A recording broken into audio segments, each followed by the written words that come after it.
Juliet enters. I sent the nurse at 9 o'clock.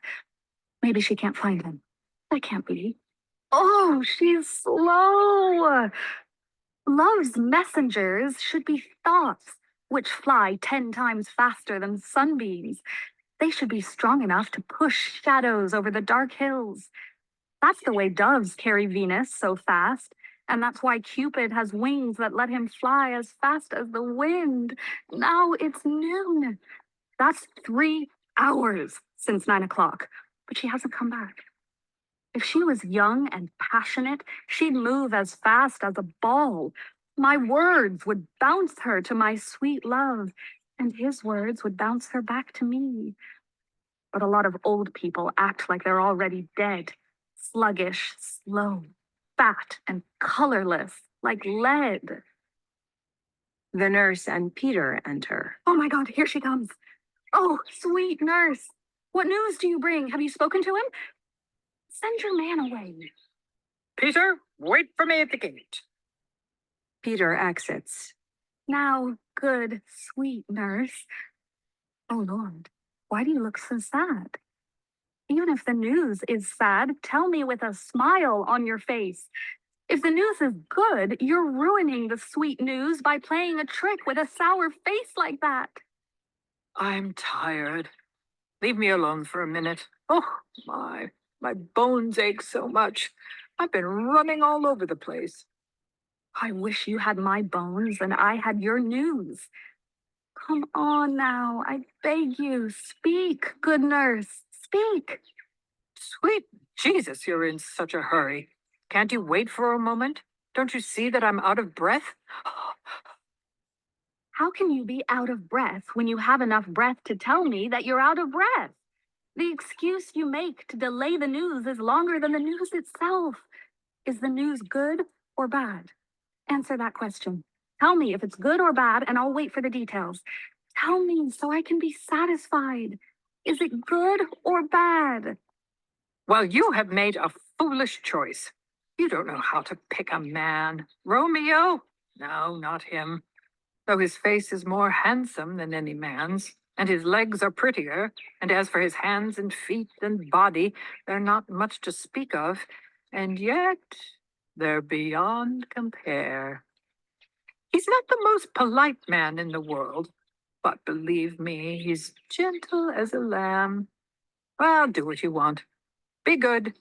Have you had lunch yet? No, I haven't had lunch. Everything you told me I already knew.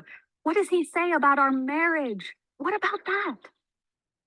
Lord, what a headache I've got. My head is pounding. Feels like it'll break into 20 pieces. My back aches too. Juliet rubs her back. Oh, on the other side. My poor aching back. Curse your heart for sending me running all over town. I could get sick and die. Believe me, I'm sorry you're in pain.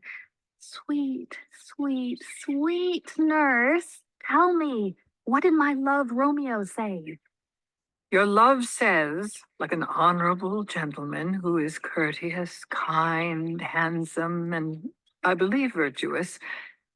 Where is your mother? Where is my mother? Why, she's inside. Where else would she be? Your answer is so strange. Your love says, like an honorable gentleman, where is your mother? Oh, Holy Mary, Mother of God. Are you this impatient? Come on, you're being ridiculous. Is this the cure for my aching bones? From now on, take care of your messages yourself. You're making such a fuss. Come on, what did Romeo say? Do you have permission to go out and take confession today? I do. Then hurry up and rush over to Friar Lawrence's cell. There's a husband there who's waiting to make you his wife. Now I see the blood rushing to your cheeks. You blush bright red as soon as you hear any news. Go to the church. I must go by a different path to get a rope ladder. Your love will use it to climb up to your window while it's dark. I do the drudge work for your pleasure. but soon you'll be doing a wife's work all night long. Go. I'll go to lunch. You go to Friar Lawrence's cell. Wish me luck. Thank you, dear nurse. They exit.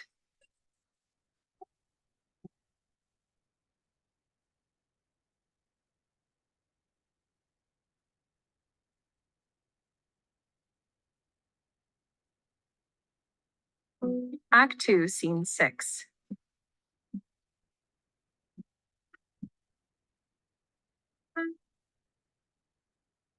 Friar Lawrence and Romeo enter.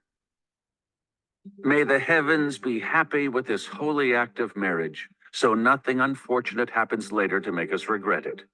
Amen, amen. But whatever misfortunes occur, they can't ruin the joy I feel with one look at her. All you have to do is join our hands with holy words, then love-destroying death can do whatever it pleases. It's enough for me if I can call her mine. These sudden joys have sudden endings. They burn up in victory like fire and gunpowder. When they meet, as in a kiss, they explode. Too much honey is delicious, but it makes you sick to your stomach. Therefore, love each other in moderation. That is the key to long-lasting love. Too fast is as bad as too slow. Juliet enters in a rush and embraces Romeo. Here comes the lady. Oh, a footstep as light as hers will never endure the rocky road of life. Lovers are so light, they can walk on a spider web floating on a summer breeze and yet not fall. That's how flimsy and unreal pleasure is. Good evening, my spiritual confessor. Romeo will thank you, my girl, for both of us. I'll give him equal thanks, so we're even. Ah, Juliet, if you're as happy as I am, and you're better with words, tell me about the happiness you imagine we'll have in our marriage. I can imagine more than I can say. I have more on my mind than words. Anyone who can count how much he has is poor. My true love has made me so rich that I can't count even half of my wealth. Come with me, and we'll do the job quickly. Because if you don't mind, I'm not leaving you two alone until you're united in marriage. They exit.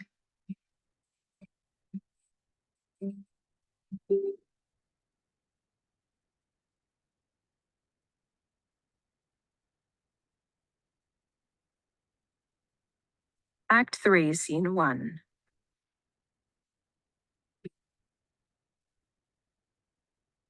Mercutio, his page, and Benvolio enter with other men. I'm begging you, good Mercutio.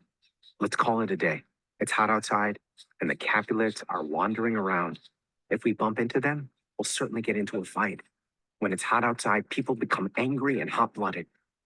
You're like one of those guys who walks into a bar, slams his sword on the table, and then says, "I pray I never have to use you." By the time he orders his second drink, he pulls his sword on the bartender for no reason at all. Am I really like one of those guys? Come on, you can be as angry as any guy in Italy when you're in the mood. When someone does the smallest thing to make you angry, you get angry. And when you're in the mood to get angry, you find something to get angry about. And what about that? If there were two men like you, pretty soon there'd be none because the two of you would kill each other. You would fight with a man if he had one more whisker or one less whisker in his beard than you have in your beard. You'll fight with a man who's cracking nuts just because you have hazelnut-colored eyes. Only you would look for a fight like that. Your head is as full of fights as an egg is full of yolk. But your head has been beaten like scrambled eggs from so much fighting. You started a fight with a man who coughed in the street because he woke up a dog that was sleeping in the sun. Didn't you argue it out with your tailor for wearing one of his new suits before the right season? And with another for tying the new shoes he made with old laces? And yet, you're the one who wants to teach me about restraint? If I were in the habit of fighting the way you are, my life insurance rates would be sky high. Your life insurance? That's foolish. Tybalt, Petruchio, and Capulets enter. Oh, great. Here come the Capulets. Well, I don't care. To Petruchio and others. Follow me closely. I'll talk to them. To the Montagues. Good afternoon, gentlemen. I'd like to have a word with one of you. You just want one word with one of us? Put it together with something else. Make it a word and a blow. You'll find me ready enough to do that, sir, if you give me a reason. Can't you find a reason without my giving you one? Mercutio, you hang out with Romeo. Hang out? Who do you think we are, musicians in a band? If we look like musicians to you, you can expect to hear nothing but noise. Touching the blade of his sword. This is my fiddlestick. I'll use it to make you dance. God damn it, hang out. We're talking here in a public place. Either go someplace private or talk it over rationally, or else just go away. Out here, everybody can see us. Men's eyes were made to see things, so let them watch. I won't move to please anybody. Romeo enters. Well, may peace be with you. Here comes my man, the man I'm looking for. He's not your man. All right, walk out into a field and he'll chase you. In that sense, you can call him your man. Romeo, there's only one thing I can call you. You're a villain. Tybalt, I have a reason to love you that lets me put aside the rage I should feel and excuse that insult. I am no villain. So, goodbye. I can tell that you don't know who I am. Boy, your words can't excuse the harm you've done to me. So now turn and draw your sword. I disagree. I've never done you harm. I love you more than you can understand until you know the reason why I love you. And so, good Capulet, which is a name I love like my own name, you should be satisfied with what I say. This calm submission is dishonorable and vile. The thrust of a sword will end this surrender. Draws his sword. Tybalt, you rat catcher, will you go fight me? What do you want from me? Good king of cats. I want to take one of your 9 lives. I'll take one, and depending on how you treat me after that, I might beat the other 8 out of you too. Will you pull your sword out of its sheath? Hurry up, or I'll smack you on the ears with my sword before you have yours drawn. I'll fight you. He draws his sword. Noble Mercutio, put your sword away. To Tybalt. Come on, sir. Perform your forward thrust, your passado. Mercutio and Tybalt fight. Romeo, drawing his sword. Draw your sword, Benvolio. Let's beat down their weapons. Gentlemen, stop this disgraceful fight. Tybalt, Mercutio, the prince has banned fighting in the streets of Verona. Stop, Tybalt. Stop, good Mercutio. Romeo tries to break up the fight. Tybalt reaches under Romeo's arm and stabs Mercutio. Let's get away, Tybalt. Tybalt, Petruchio, and the other Capulets exit. I've been hurt. May a plague curse both your families. I'm finished. Did he get away clean? What? Are you hurt? Yes. It's a scratch. Just a scratch. But it's enough. Where is my page? Go, boy. Get me a doctor. Mercutio's page exits. Have courage, man. The wound can't be that bad. No, it's not as deep as a well or as wide as a church door, but it's enough. It'll do the job. Ask for me tomorrow, and you'll find me in a grave. I'm done for in this world, I believe. May a plague strike both your houses. God damn it. I can't believe that dog, that rat, that mouse, that cat could scratch me to death. That braggart, punk villain who fights like he learned swordsmanship from a manual. Why the hell did you come in between us? He struck me from under your arm. I thought it was the right thing to do. Take me inside some house, Benvolio, or I'll pass out. May a plague strike both your families. They've turned me into food for worms. I'm done for. Curse your families. Mercutio and Benvolio exit. This gentleman, Mercutio, a close relative of the prince and my dear friend, was killed while defending me from Tybalt's slander. Tybalt, who had been my cousin for a whole hour. Oh, sweet Juliet, your beauty has made me weak like a woman, and you have softened my bravery, which before was as hard as steel. Benvolio enters. Oh, Romeo.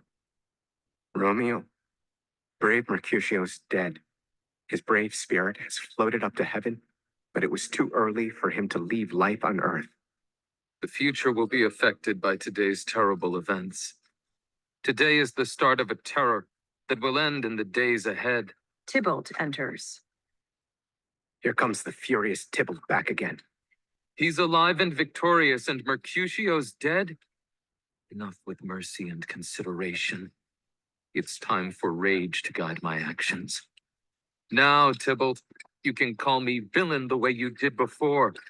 Mercutio's soul is floating right above our heads. He's waiting for you to keep him company on the way up to heaven. Either you or I or both of us have to go with him. Wretched boy, you hung out with him here, and you're going to go to heaven with him. This fight will decide who dies. They fight.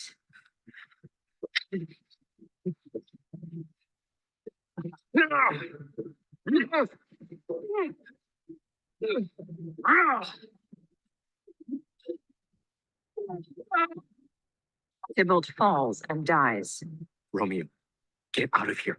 The citizens are around and Tybalt is dead. Don't stand there shocked.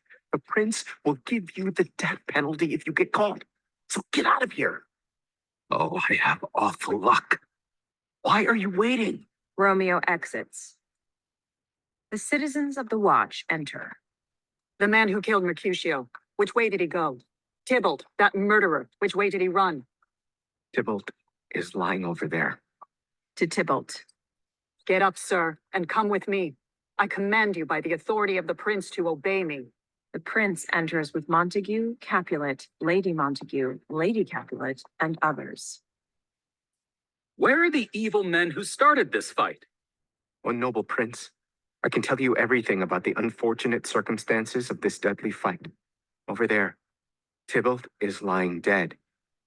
He killed your relative, brave Mercutio, and then young Romeo killed him.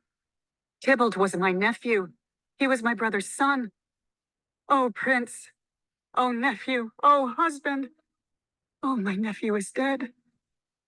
Oh, prince, as you are a man of honor, take revenge for this murder by killing someone from the Montague family. Oh, cousin. Benvolio, who started this fight? Tybalt started the fight before he was killed by Romeo. Romeo spoke to Tybalt politely and told him how silly this argument was. He mentioned that you would not approve of the fight. He said all of this gently and calmly, kneeling down out of respect. But he could not make peace with Tybalt, who was in an angry mood and wouldn't listen to talk about peace. Tybalt and Mercutio began to fight each other fiercely, lunging at one another and dodging each other's blows. Romeo cried out, "Stop, my friends, break it up." Then he jumped in between them and forced them to put their swords down. But Tybalt reached under Romeo's arm and thrust his sword into brave Mercutio. Then Tybalt fled the scene. But pretty soon he came back to meet Romeo, who was overcome with the desire for revenge. As quick as lightning, they started fighting. Before I could break up the fight, Tybalt was killed. Romeo ran away when Tybalt fell dead. I'm telling you the truth. I swear on my life. Benvolio is part of the Montague family. His loyalties to the Montagues make him tell lies. He's not telling the truth. There were 20 Montagues fighting in this awful riot, and together those 20 could only kill one man. I demand justice. You, Prince, are the man who can give me justice. Romeo killed Tybalt. Romeo must die. Romeo killed Tybalt. Tybalt killed Mercutio. Who should now pay the price for Mercutio's life? Not Romeo, Prince. He was Mercutio's friend. His crime did justice's job by taking Tybalt's life. And for that crime, Romeo is hereby exiled from Verona. I'm involved in your rivalry. Mercutio was my relative, and he lies dead because of your bloody feud. I'll punish you so harshly that you'll regret causing me this loss. I won't listen to your pleas or excuses. You can't get out of trouble by praying or crying, so don't bother. Tell Romeo to leave the city immediately, or else if he is found, he will be killed. Take away this body and do what I say. Showing mercy by pardoning killers only causes more murders. They exit.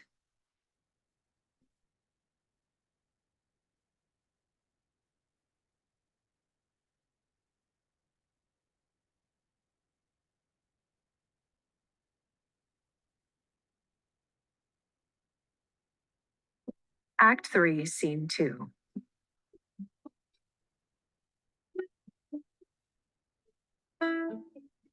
Juliet enters alone. I wish the sun would hurry up and set and night would come immediately.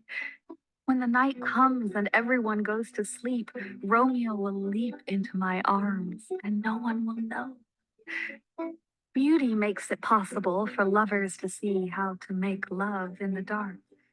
Or else love is blind and its best time is the night. I wish night would come like a widow dressed in black, so I can learn how to submit to my husband and lose my virginity. Let the blood rushing to my cheeks be calmed. In the darkness, let me, a shy virgin, learn the strange act of sex so that it seems innocent, modest, and true. Come, night. Come, Romeo. You're like a day that comes during the night. You're whiter than snow on the black wings of a raven. Come, gentle night. Come, loving, dark night. Give me my Romeo. And when I die, turn him into stars and form a constellation in his image.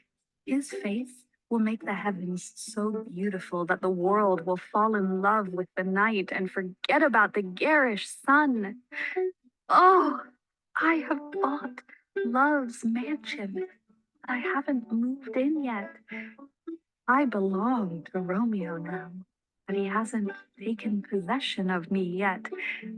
This day is so boring that I feel like a child on the night before a holiday, waiting to put on my fancy new clothes. The nurse enters with the rope ladder in her pouch. Oh, here comes my nurse, and she brings news. Every voice that mentions Romeo's name sounds beautiful. Now, nurse, what's the news? Is that the rope ladder Romeo told you to pick up? Yes, this is the rope ladder. Oh my, what's the news? Why do you look so upset? Oh, it's a sad day. He's dead. He's dead. He's dead. We're ruined, lady. We're ruined. What an awful day. He's gone. He's been killed. He's dead. Can God be so jealous and hateful? Romeo is hateful, even though God isn't. Oh, Romeo, Romeo. Whoever would have thought it would be Romeo? What kind of devil are you to torture me like this? This is as bad as the tortures of hell. Has Romeo killed himself? Just say yes, and I will turn more poisonous than the snake with the evil eye. I will no longer be myself if you tell me Romeo killed himself. If he's been killed, say yes. If not, say no. These short words will determine my joy or my pain. I saw the wound. I saw it with my own eyes. God bless that wound here on his manly chest. A pitiful corpse, a bloody, pitiful corpse, pale as ashes and drenched in blood. All the dried blood was so gory. I fainted when I saw it. Oh, my heart is breaking. Oh, My bankrupt heart is breaking. I'll send my eyes to prison, and they'll never be free to look at anything again. I'll give my vile body back to the earth. I'll never move again. My body and Romeo's will lie together in one sad coffin.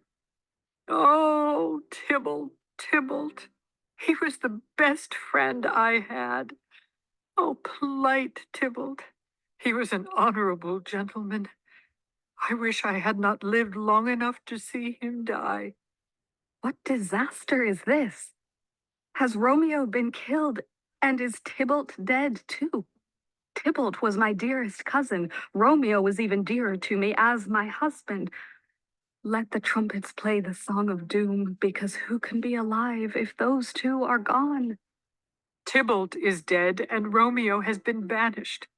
Romeo killed Tybalt, and his punishment was banishment. Oh God, did Romeo's hand shed Tybalt's blood? It did. It did.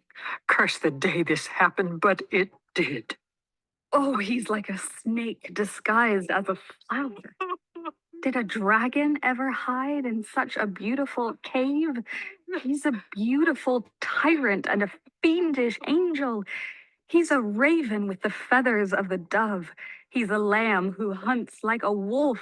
I hate him, yet he seemed the most wonderful man. He's turned out to be the exact opposite of what he seemed. He's a saint who should be damned. He's a villain who seemed honorable. Oh, nature, what were you doing in hell? Why did you put the soul of a criminal in the perfect body of a man? Was there ever such an evil book with such a beautiful cover? Oh, I can't believe the deepest evil lurked inside something so beautiful. There is no trust, no faith, no honesty in men. All of them lie. All of them cheat. They're all wicked. Ah, where's my servant? Give me some brandy.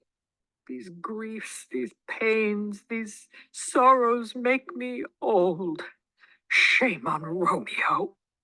I hope sores cover your tongue for a wish like that. He was not born to be shameful. Shame does not belong with Romeo. He deserves only honor, complete honor. Oh, I was such a beast to be angry at him. Are you going to say good things about the man who killed your cousin? Am I supposed to say bad things about my own husband? Oh, my poor husband. Who will sing your praises when I, your wife of 3 hours, have been saying awful things about you? But why, you villain, did you kill my cousin? Probably because my cousin, the villain, would have killed my husband. I'm not going to cry any tears. I would cry with joy that Romeo is alive, but I should cry tears of grief because Tybalt is dead. My husband, whom Tybalt wanted to kill, is alive. Tybalt, who wanted to kill my husband, is dead. All this is comforting news.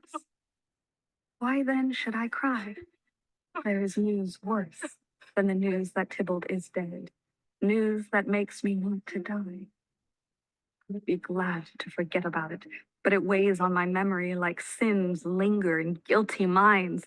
Tybalt is dead, and Romeo has been banished. That banishment is worse than the murder of 10,000 Tybalts. Tybalt's death would be bad enough if that was all.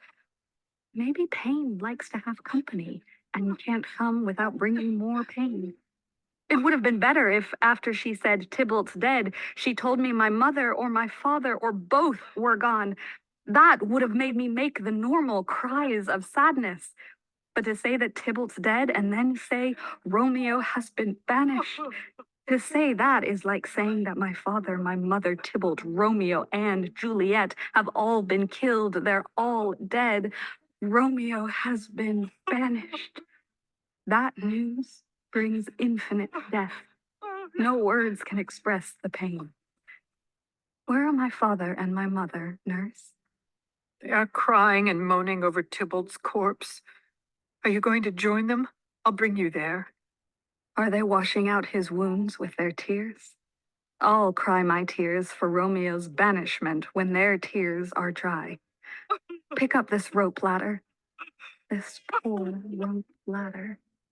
It's useless now, just like me, because Romeo has been exiled. He made this rope ladder to be a highway to my bed, but I am a virgin, and I will die a virgin and a widow. Let's go, rope ladder. Nurse, I'm going to lie in my wedding bed, and death, not Romeo, can take my virginity. Go to your bedroom. I'll find Romeo to comfort you. I know where he is. Listen, your Romeo will be here tonight. I'll go to him. He's hiding out in Friar Lawrence's cell. Giving her a ring. Oh, find him. Give this ring to my true knight, and tell him to come here to say his last goodbye. They exit.